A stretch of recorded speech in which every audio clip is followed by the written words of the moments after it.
Hey everybody, it's Norm from Tested. It's Jeremy from Tested. Welcome to Projections, our show about virtual reality, augmented reality, all things mixed reality, and this is our last episode of the year. The year we launched Projections. I know, like 36 episodes, 35 episodes in. That's been good. It's been, and we're planning on doing many more, but we thought it'd be a good time to recap the state of VR and give some shout outs to some of our favorite games and experiences over the past not only year, but 2 years, because a lot of more people are using VR now Hopefully than a year ago. a lot of people got headsets for the holidays. Maybe they're brand new to the space and they're like, well, what should I play? Because now there's so many options. A year ago, there weren't. Like a year ago, it was like everything. Please just give me a new title and we'd play it and it'd be wonderful. Now it's copious. We have a cornucopia of games to play, and we thought we would help you narrow them down. Yeah, and some of these games are actually games that came out in the early days of VR, because they're still some of our favorites. Yeah. And some are commendable for the things they did in VR and the ways they experimented and made VR unique. So I think we would be remiss not to shout out our favorite overall VR game experience of the year, which I think is the same for both of us. It's Lone Echo. And Echo Arena. And Echo Arena, yeah. They're kind of almost the same thing. Echo Arena is now, first of all, they're both Oculus Studios titles, so these are available on the Oculus Store. As with all of the things on the Oculus Store, there are ways to play them on the Vive and vice versa. Just Google it, that's your friend if you're new to either of these platforms. But for me, Echo Arena and Lone Echo, they fulfilled the promise of VR greater than any other title. Yeah. What we're calling the locomotion mechanic, the way that you move around the space, is just far and away better than any other title that I've played. It is a natural thing. Now, it's a zero-G environment, so they had that going for it, but I think it's probably designed for VR for that reason, because it just feels right. You're grabbing the space, and one-to-one, you're moving your body, and then you propel yourself, and you let go, and you float until you go across the room, and you grab something else, and then you are again one-to-one, and your hand is so well animated in that space, anything that you grab, it actually wraps around. Interestingly, your fingers go places your actual fingers aren't, but it just feels right. There's just a lot about that game, and I'm speaking just the locomotion in Echo Arena, where you're 3v3 in a disc game trying to get your disc through the other goal. That is just immersing, and you lose yourself. You lose yourself. It fulfills that promise. It's like the interface to the game, the way that your hands move and your body moves, it just feels right. It's not confusing. You're not wrestling the controls. It just feels right. The intuition and the comfort that they accomplished by solving this big problem allowed them to be bold in taking risks with Echo Arena, with how challenging that game could be. If the locomotion mechanic, grabbing things, flying around in zero-G wasn't comfortable, the game would not be as competitive or as fun or as challenging. Right. It'd be much simpler. We've seen many examples of sports games in VR that don't have locomotion solved, that don't have the depth of Echo Arena. Same with the single player. Because they got that solved, they were able to make a really high quality, AAA, compelling sci-fi short story in VR. Very slow paced, which maybe in a 2D experience might have been a criticism, but it's not a criticism in VR. It's just fun to be in a world in which you are that immersed. And again, I feel like the interface that they figured out, a lot of VR titles, they come out and maybe they're remakes of PC games where they are trying to work a keyboard into your VR controller or some other reason. There's a learning process. I felt with Lone Echo and Echo Arena, they just nailed it, almost to an unfair degree. And I would like to see other games adopt this locomotion, the things that we learned from Echo Arena. And I will not criticize you for being a copycat. I think that there's something to be learned here. Some of the simplest mechanics, some of the most compelling, and that grabbing and climbing mechanic was one of our favorites of the year. I think probably the locomotion mechanic of the year, if we're going to give an award for that. And there are two other experiences that use that. One is called, Climby. Right. Yeah, Climby was actually first to the table with this, and you introduced this to me. Climby is one of these free titles that has a level making mechanic, and it's multiplayer, and it's very low budget. Like, you look at it and you just think, oh, that looks like a Unity engine. Like, it doesn't even maybe look textured. But it's wonderful because, like everything else we experience in VR, it doesn't have to look incredible. The fidelity doesn't have to be amazing. You just feel like you're in that world regardless. And they get this really interesting jumping mechanic with climbing where you're swinging your arms and there's a physics engine that you come to grips with, and you're climbing on walls and you're grabbing walls that are grabbable and you're sliding off ones that aren't, and you're traversing what is essentially climbing puzzles. Yep.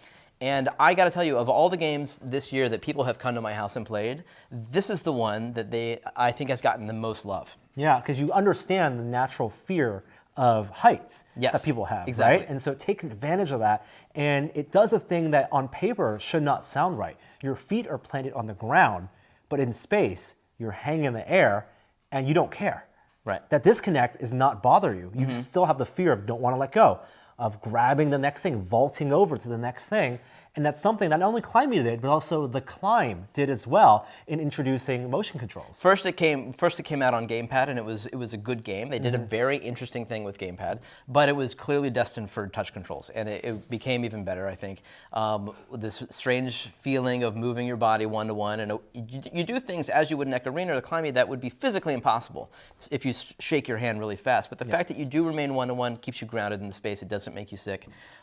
So many of these titles are like how to deal with motion sickness. And these are games that have figured it out. And with the Climb being developed by Crytek and having this beautiful world really takes advantage of all that processing power you have on your gaming PC. It is the fidelity opposite of Climbey. It is a beautiful game. And that just helps with, combined with the mechanic, really helps with immersion. Yeah. And really good job for them putting in the motion controls, even though the game originally did not have motion controls. It's actually quite an old game in the world of VR. If we're talking about games that really have nailed the interface, I don't see how you can forget Job Simulator. It is continually a game I go back to when people come over and try VR for the first time that is just clearly, they figured out VR from the ground up. It is not a converted title. It is a ground up made for VR. And what they figured out was VR is not Lego, it's Duplo.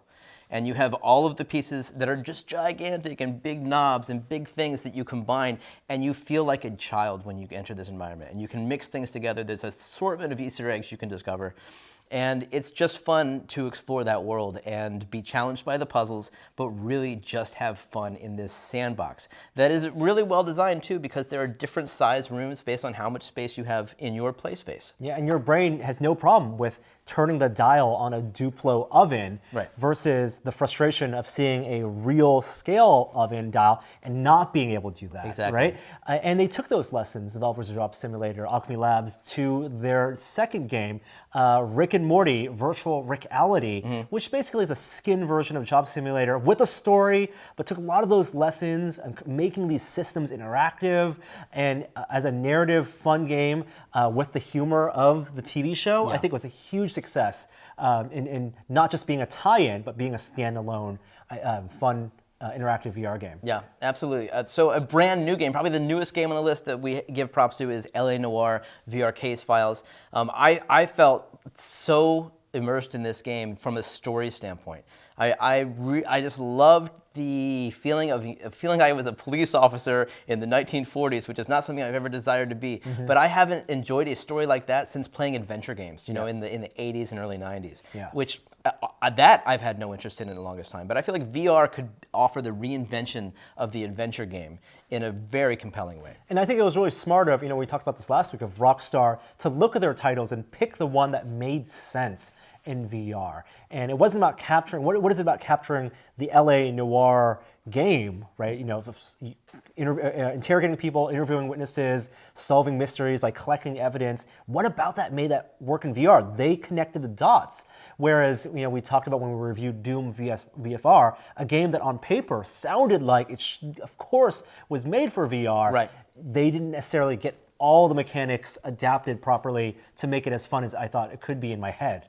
Right, no, exactly. LA Noire was, I think the execution of converting this old game was exceptionally well done. There's other games like Skyrim and Fallout, which, while excellent games in their own right, they are the PC game, and the interfaces have been crammed into VR controllers. I feel like they knew what VR did well with LA Noire, and they converted it expertly. I hope that this gives developers and publishers a chance to look back at their portfolios and see and really evaluate, rather than spend tens of millions of dollars having to create all the assets again, to make a VR game from scratch. Pick the right ones, pick the ones that maybe the mechanics can feel the most intuitive, or where VR can bring something to the table, and then adapt those games in VR.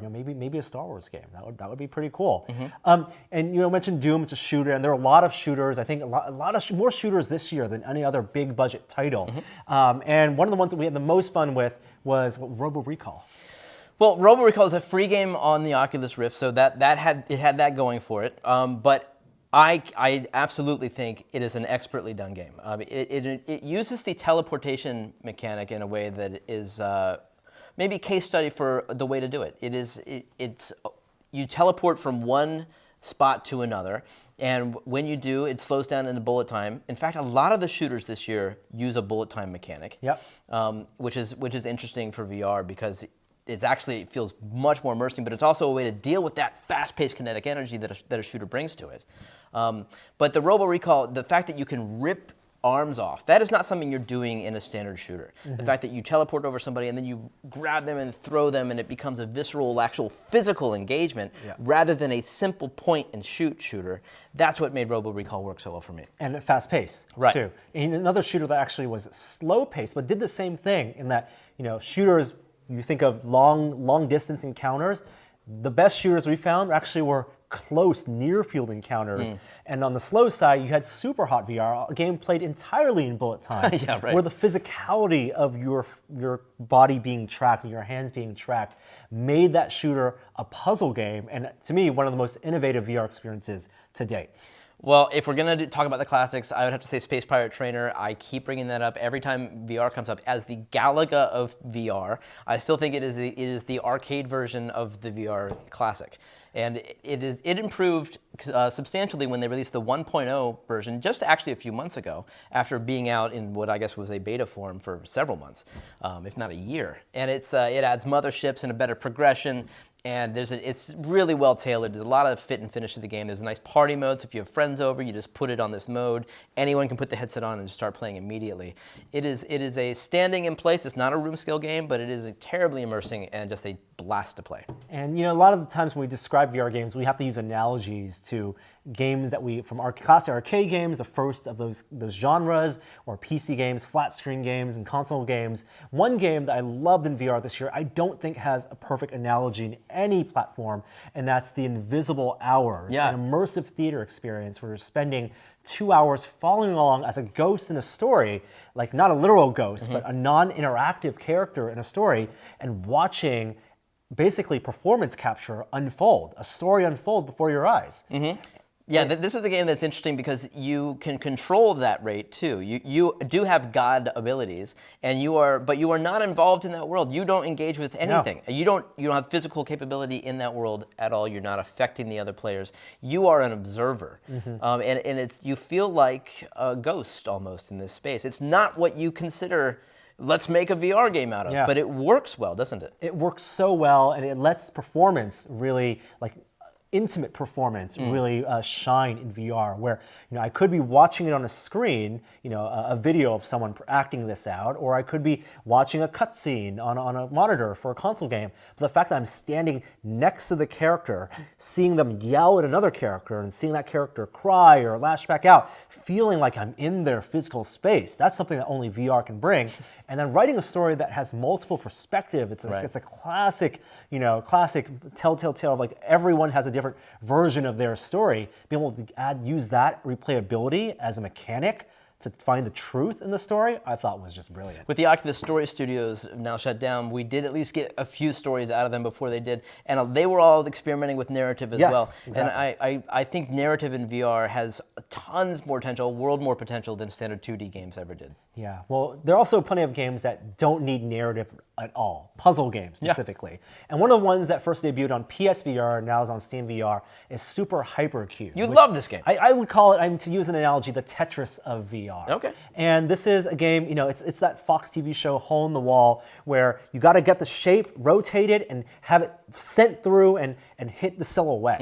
And the fact that you could technically, I guess, play this on a handheld or on a console, but the fact that you can see the shape, the three-dimensional shape in front of you and look around it and have that tunnel vision of being focused just on this one problem, it was the closest I could imagine to those Star Trek Next Generation games that Data would play. And you think this could really only work best in VR? This is not a game that could be converted to 2D, and it only maybe looks better. It wouldn't be the same experience. I think the fact that you have to look around, the physicality of your head being the camera, is something that I think is important to this game.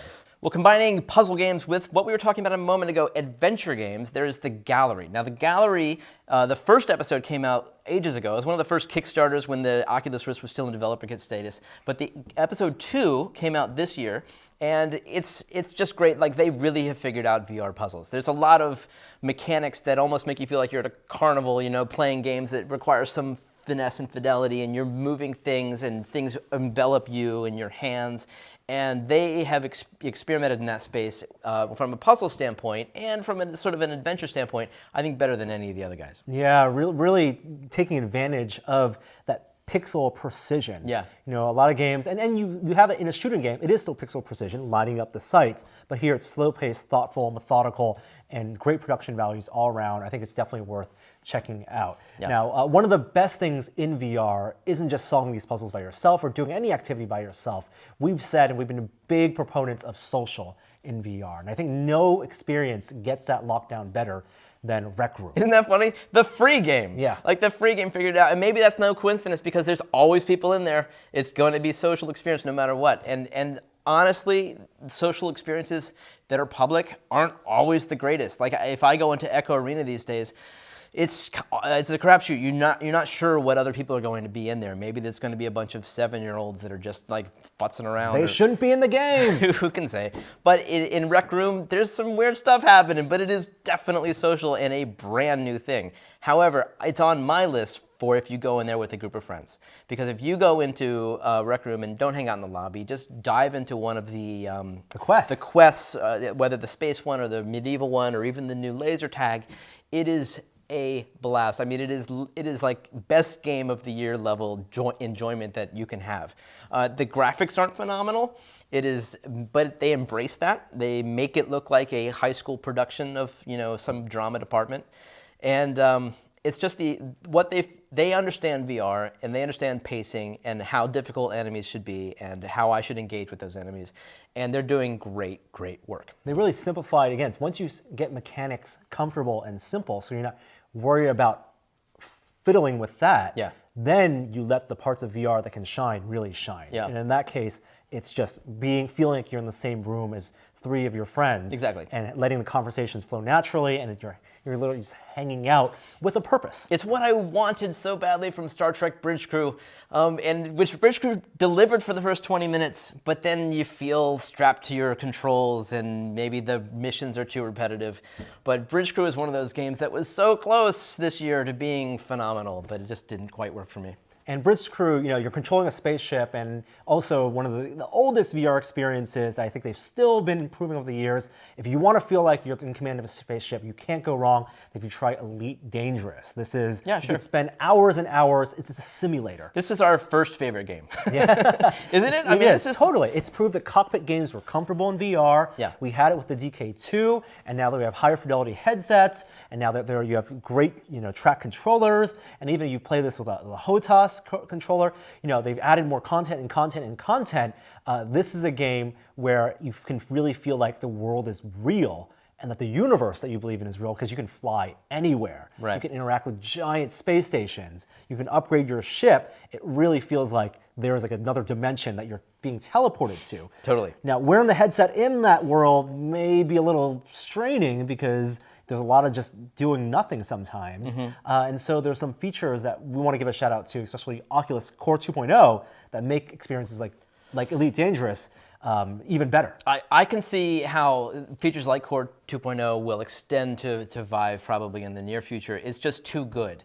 It's the ability to bring your desktop and the web and anything that exists on that, which is music or movies or webcam streams, into your VR space. It's a way to incorporate your standard desktop features into your VR space.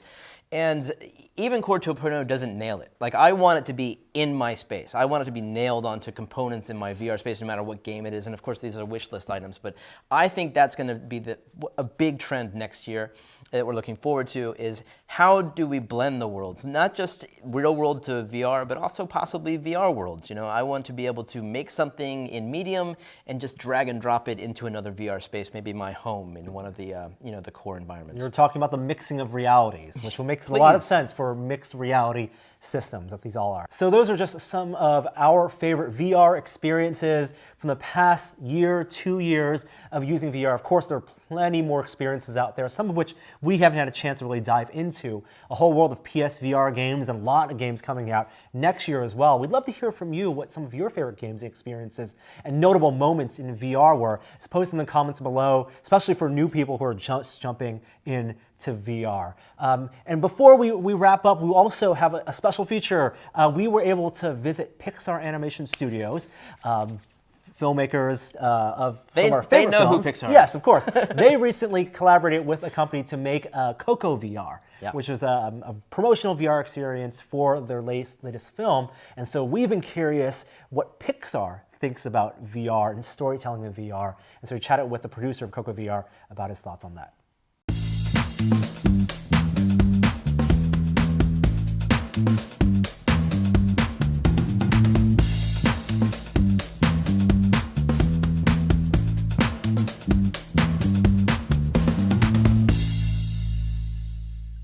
So Mark, thank you so much for having us here.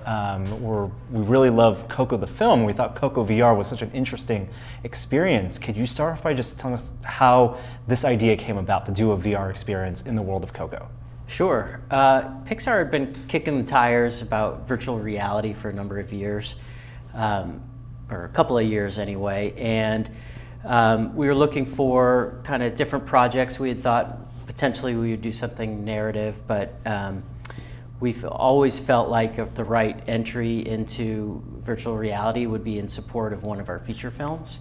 And I think the confluence of timing, kind of a little bit of maturity in the industry, Coco, the film itself, is such a spectacular movie with amazing visuals and a world, the land of the dead, that just lent itself to experiencing it in a headset and seeing that in a headset. And then kind of the partnership with Oculus, really. So those three things all kind of came together, and that's where the idea or the timing and the project came from. You worked with a development house called Magnopus Yeah. in LA they did the engineering on it. Correct. Can you talk about what your process is like with them? I would assume that Pixar retains all control and that they get direction from you. Do you have a concept when you come to them, or is it? You how does know, that work?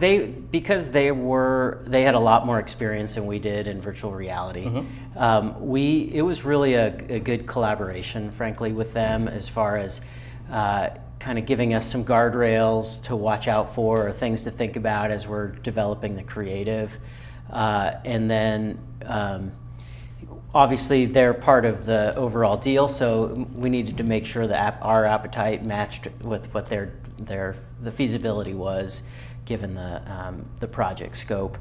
So we worked with them on we would generate the assets and then ship them off down south to LA via the cloud, and they would kind of put together a build and that we would review in the headset with them, and do a joint scout with them, and then walk through kind of the experience and talk about how we wanted to continue to shape it from there. Were most of the assets they used for the title originally made for film and then converted for VR? Yeah. Okay. They were almost 100%.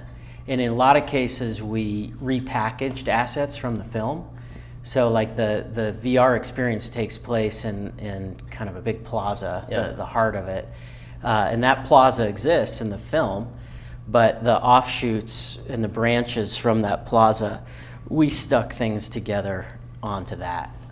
So like Ceci's costume shop is up a stairwell from the plaza in VR, but that does not, in the feature or the real asset, that's not how it exists. Right. So I imagine you think of these as complementary experiences, not just as a promotional tool. It brings awareness to the film, but like putting on the headset and watching the film are fundamentally different types of immersive experiences. One you're following a story and one you're in the world. Like, what did you guys do to make sure that it felt like that world was right for VR, and what did you want to get the viewer, the person using the VR headset, to get out of that? You know, we did want to pique their interest in the movie. It was a big part of it, frankly, was to show them how spectacular and well thought through and detailed this world was, and it's an imaginary place, and so to allow people to experience it up close in 3 dimensions was something that we wanted to really give viewers that opportunity and hopefully interest them in the movie. But as you say, there are certain things that might be very interesting in the film in 2 dimensions on a screen that might not play as well or be too complicated for us to deal with in virtual reality. So we're always kind of balancing real-time rendering, what is possible and what might look good versus giving viewers a real exposure and experience. I would say even the other way around also, because in VR you get so much out of just being in an environment, lingering there as long as you want. You get to absorb so much of those assets. Do some of the artists here who worked on the film put on the headset and see the content differently? Well, so there's 2 different answers to that question. Like, I think on Coco, and for Coco VR, we worked pretty closely with a production designer, Harley Jessup, to talk about different locations and what might be interesting to see, and that was really fun to kind of put him in the headset, and he got the chance to see these environments that he had designed or sketched and had been staring at for several years in many cases and on a screen, and for him to put on the headset was really exhilarating actually to watch, and he was just effusive in his amazement and praise of it. And the other piece of that is we're actually using that kind of technique and that the idea of getting the filmmakers in the headset experiencing their environments in such a way that you really get a sense of scale. You get ideas for new cameras. There are a lot of things that you can see in VR in a headset that you just don't get staring at somebody's computer monitor or at a screen. So as part of the film production process. Yeah, so our future films are playing around with that, I'd say, in terms of like their environment, scouting and modeling and contemplating camera angles and where they might find cool shots. Do you guys see the VR production, at least what you've done with Coco, any differently than you've seen some of the video games that Pixar has been involved in producing? I mean, is it more or less the same where you're coming up with a concept or collaborating on a concept and then providing assets to another company? Or do you see VR as something that's taking a different path from video games? That's an interesting question. I'm not familiar enough with what the overall kind of game plan was and why we made certain choices in the video game area. I think there are certain advantages to trying a lot of things in-house, but working with Magnopus as an example, like they are experts in what's possible, the state of the industry, the state of the all the development kits, and where social was going with Oculus as an example, and matchmaking in the Oculus system. All that kind of stuff is not really core to what our business is. Our business is telling stories. That's why I asked, because there have been some experiments in VR, from Oculus Studios, for instance, a company that used to be internal to Oculus, where they developed stories where you would sit down and you would engage. It was almost like you were watching a production, live. But there can be interactive elements. Things might wait for you to look at them before they engage you or something like that. And it seems to me like there's that kind of storytelling potential in VR still. And I wonder if Pixar, has any interest in that. If there's people here who would like to maybe tell something original in VR, for instance, or more than a tie-in with a movie as a promotion, but maybe just something a little deeper than that. Is that something that interests you? I think I think my hunch is that Pixar will go where the creative takes them, and so if there's a great idea that is a great story that should be told in virtual reality, then I don't think we would necessarily shy away from it just because it's virtual reality. But that's certainly not our objective. Right. Our core business is telling movies on a screen, reaching large audiences and family audiences, and telling great stories. And Be that in a short film, be that in a feature-length film, in the future, be it in a headset. I wouldn't say no, but it's not. Niche audience. Yeah, it's a niche audience right now. Yeah. You talk about the production pipeline, how it's really the assets that were used in the film that were grafted onto the VR experience. Going forward, is that the idea to make assets, or is that something that Pixar has always been doing in making the assets versatile that can be used in different formats and different mediums? I have to be careful here. We make our assets for the film, really, and in fact, because we use proprietary software, our assets don't necessarily ship outside to the outside world and to other packages very easily, to be perfectly honest. And so that we design them to render our films, and that is the objective with them. Real-time rendering is something that is out there in the industry now, and so the more that we can play around in that, I think only benefits us in terms of speed and being able to tell our stories, make our movies faster. But I don't know that that's necessarily an objective for us. It's what you made 20 years ago could probably be rendered in real time now, right? I mean, quite possibly. At least to the human eye. I mean, maybe not with the amount of full fidelity, but it would be interesting, to see some of the older material maybe updated for real time, just to see what would happen. Yeah. Well, I think we're making our next two films are sequels, Incredibles and Toy Story. Yeah. And so we might get a chance to play around with that in the future. One of the things that we've discovered about VR is not only the immersion, but how much you can do animation with it too. Like you're tracking your head, you're tracking your hands, and with the Oculus controllers, other things, other cues like where your fingers are. And even in Coco, you're looking in a mirror and you become a character. Yeah. Is that something you find can be beneficial to the prototyping animation processes, creating test animations? Is that a tool that the artists here are considering using? I don't know that they are, frankly. I think, we're playing around with motion capture, but that's different than what you're talking about, related. So to my knowledge, we're not doing that, but I know it is people have a lot of fun seeing their avatars move around and dance around in the world. It's one of the most compelling things I think about the experience is that you become a character from the film. Yeah. In that world, and that's why I assume that's why you made it social as well, so you're seeing other people who are also then the characters. That was the hook, frankly, for Coco VR from the very beginning. There was a woman down at Disney, Alice Taylor, who, when we first started talking about doing Coco and the project, she was just like, dancing skeletons. Everybody's gonna love being a dancing skeleton and seeing themselves dancing as a skeleton or as a character from the film. And it's true. It was fun to watch people get in the headset and see themselves in the mirror and dancing around as a Skeletar. Did you consider making a VR promotion using any of the earlier films, even Cars 3 from earlier this year? We contemplated Cars 3, is the honest truth. And that was partly driven by some requests down at Disney, or some ideas that came from there.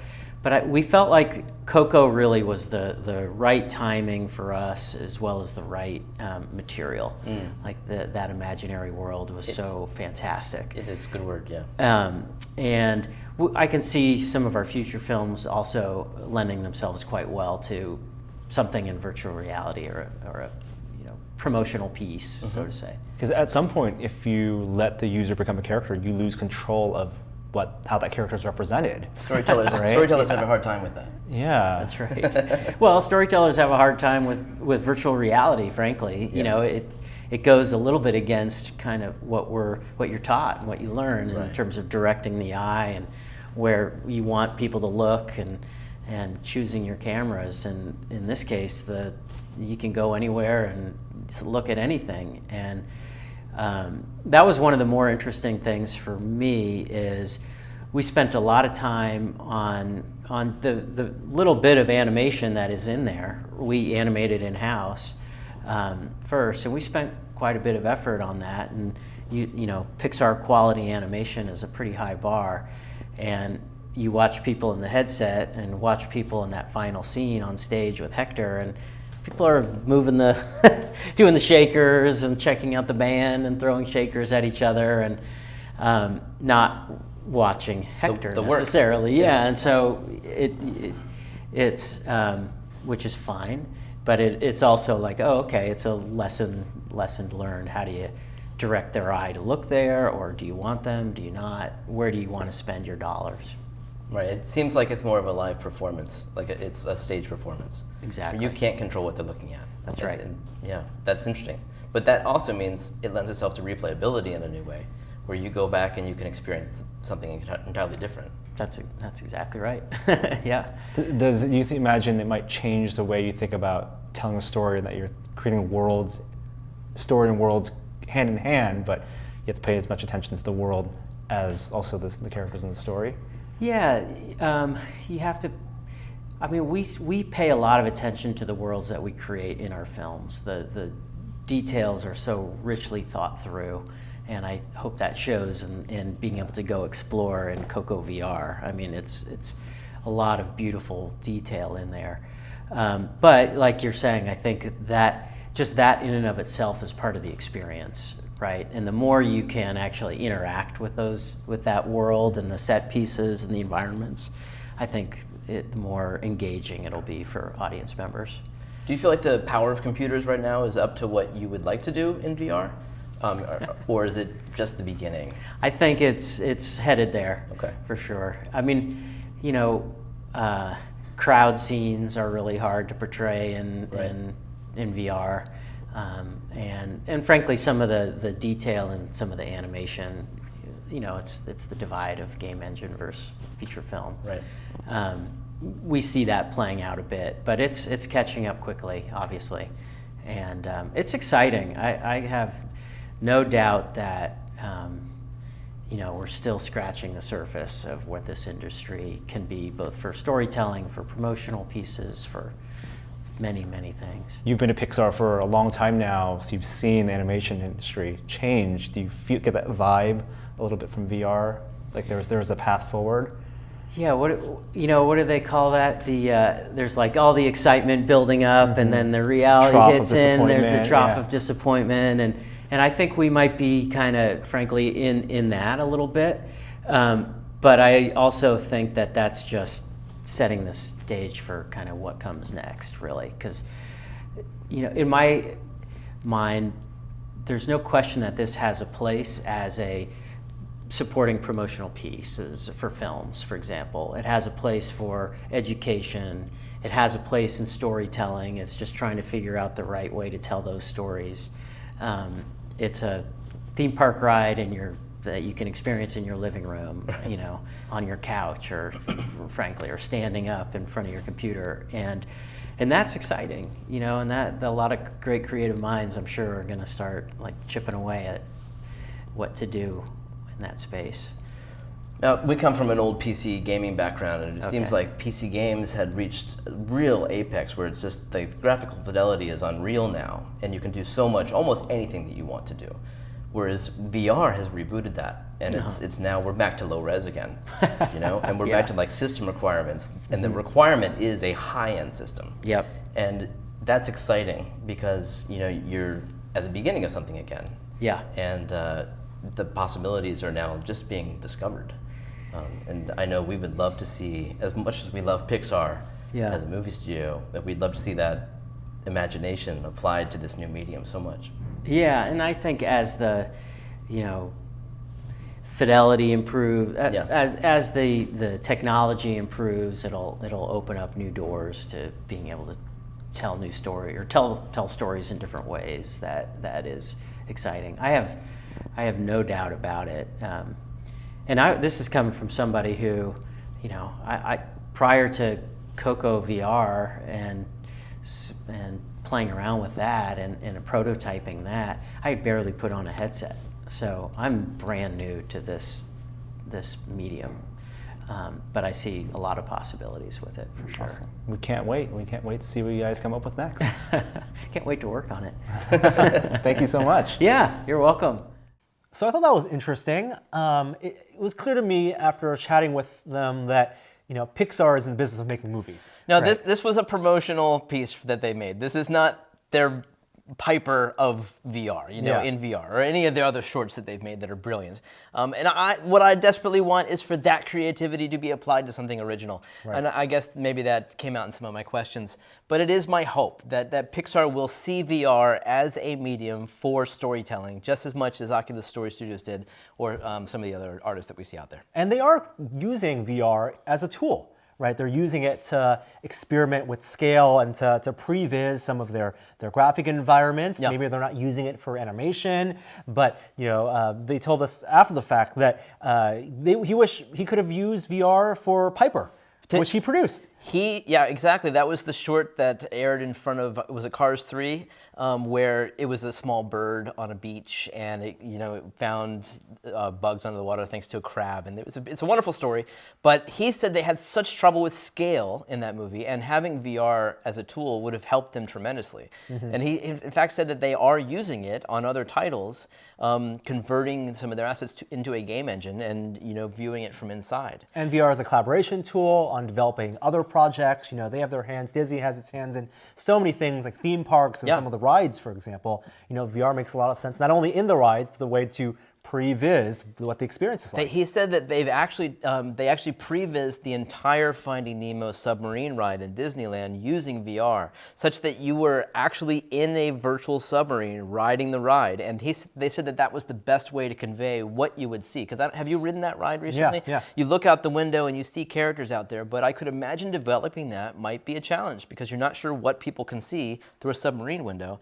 VR is perfect for that. Yeah, so VR definitely has its legs in content creation, but we want to see story. Please. And so we're crossing our fingers, and hopefully Pixar will surprise us in the future with Especially something. Pixar, man. They're the Ed Catmull is the god of computer graphics. I mean, I would love to see his genius and the genius of the storytellers applied to VR. Well, thanks for watching our show this year. We'll be back next year with more episodes, more deep dives. We have a whole world of AR coming out next year. Oh my. And one thing I do want to mention is that if you have big screen VR, which is also free, and you're going to be online on December 29th and 30th, they're doing a movie screening in VR. They're going to watch Top Gun 3D. Highway to the Danger Zone. With thousands of people, and we'll be watching it as well. So hopefully we'll see you there. But until then, see you on the internet. Happy New Year. Bye.